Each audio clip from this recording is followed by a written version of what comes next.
नमस्कार शेतकरी मित्रांनो, नमो शेतकरी महासन्मान निधी योजनेचा चौथा हप्ता हा शेतकऱ्यांना मिळाला नाही. PM किसान योजनेचा मिळाला आणि नमो शेतकरी महासन्मान निधी योजनेचा चौथा हप्ता हा शेतकऱ्यांना मिळाला नाही. म्हणून बरेच शेतकरी हे चौथा हप्ता कधी मिळणार अशी प्रतीक्षा करत होते. पण मित्रांनो, त्यासंबंधीचा शासन निर्णय आता आलेला आहे आणि लवकरच शेतकऱ्यांच्या खात्यात नमो शेतकरी महासन्मान निधी योजनेचा चौथा हप्ता लवकरच वितरित होणार आहे आणि त्यासंबंधीचा शासन निर्णय आहे. आपण तो सविस्तर शासन निर्णय बघणार आहोत. तत्पूर्वी मित्रांनो, मी रामेश्वर नवटके आपलं वेणुगंगा टेक या यूट्यूब चॅनलमध्ये स्वागत करत आहे. मित्रांनो, तुम्ही जर चॅनलवर नवीन असाल तर चॅनलला सबस्क्राईब करून घ्या, कारण आपण या चॅनलच्या माध्यमातून शेतकऱ्यांविषयी नवनवीन माहिती आणत असतो. तर चला मित्रांनो, व्हिडिओला सुरुवात करूया.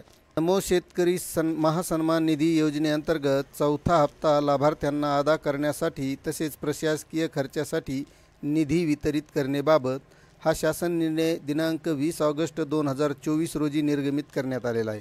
आता मित्रांनो, सन 2023-24च्या अर्थसंकल्पीय भाषणामध्ये प्रधानमंत्री किसान सन्मान निधी योजनेत राज्य शासनाच्या अनुदानाची भर घालणारी नमो शेतकरी महासन्मान निधी ही योजना घोषित करण्यात आली.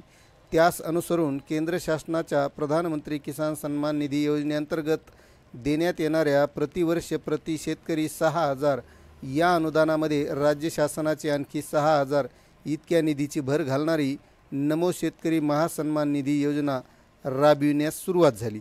आता मित्रांनो, या योजनेअंतर्गत आत्तापर्यंत 3 हप्ते आलेले आहेत आणि आता चौथा हप्ता येणार आहे. त्यासंबंधीचा हा शासन निर्णय आहे आणि यासाठी शासनाने एकूण रक्कम 2,041.25 कोटी, या योजनेअंतर्गत प्रशासकीय खर्चासाठी रक्कम 20.41 कोटी, अशा प्रकारे एकूण 2,061.66 कोटी इतका निधी वितरित करण्याची बाब शासनाच्या विचारात होती आणि त्यासंबंधीचा हा शासन निर्णय आहे.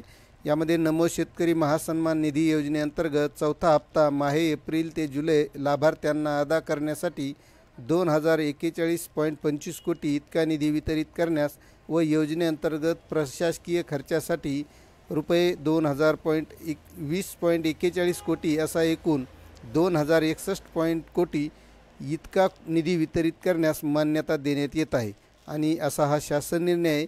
आणि लवकरच शेतकऱ्यांच्या खात्यात हे 2,000 रुपयाचा हप्ता नक्कीच वितरित केले जाईल अशी ही माहिती होती. आपल्याला माहिती कशी वाटली नक्कीच कमेंट करून सांगा. चॅनलवर नवीन असाल तर सबस्क्राईब करा. जय हिंद, जय महाराष्ट्र.